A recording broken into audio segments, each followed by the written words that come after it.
look up straight. And you can smile as well. So this is psychologically when you are in this pose, it gives you a signal to your own self that you are very confident, you have super abilities and you can handle anything. And that's why we call it the Superman or the Superwoman power pose.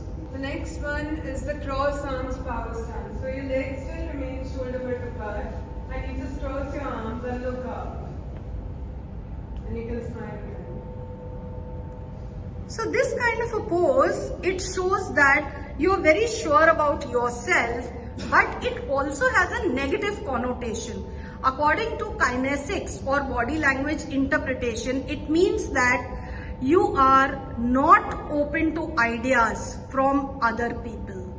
So it can be interpreted differently in a negative way also. But yes, people feel more confident, more powerful with this second cross-armed. So the third is the loomer, for which you need a table. And usually you just put your arms like this and loom over the table. And this shows authority primarily.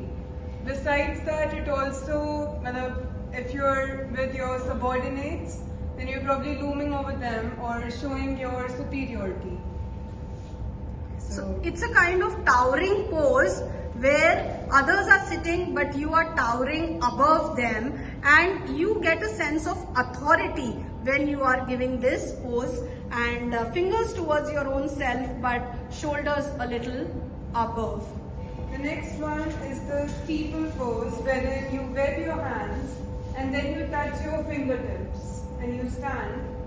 This was famously used by Steve Jobs and Angela Merkel. So like the steeple of a church, you are joining your hands, and in fact if we talk about Indian examples, then there was an interview that I was watching of Daljit Dosanjh, and he was interviewing Mr. Modi and he was sitting in this steeple pose, and there was a lot of discussion in social media that Daljit Dosanjh has become more and more powerful because he uses this pose very frequently. If you've followed the media, you would find that he was representing the Indian males in the Met Gala this year, just a few days back, as Maharaja of Patiala, dressed in that outfit.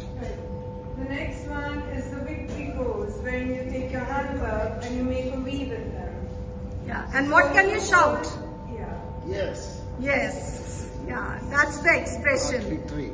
We got victory, we've done it, kind of expression. It's So also known as the starfish pose, wherein you basically look like a starfish.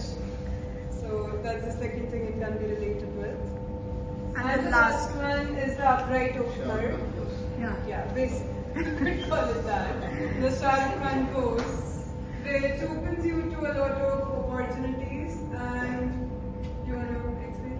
At the same time, you're also giving an open invitation to people that I am there for you. So I'm so confident that I will always stand by you. So these were some of the power poses which, if you consciously practice, it can make some difference in the confidence level of others also.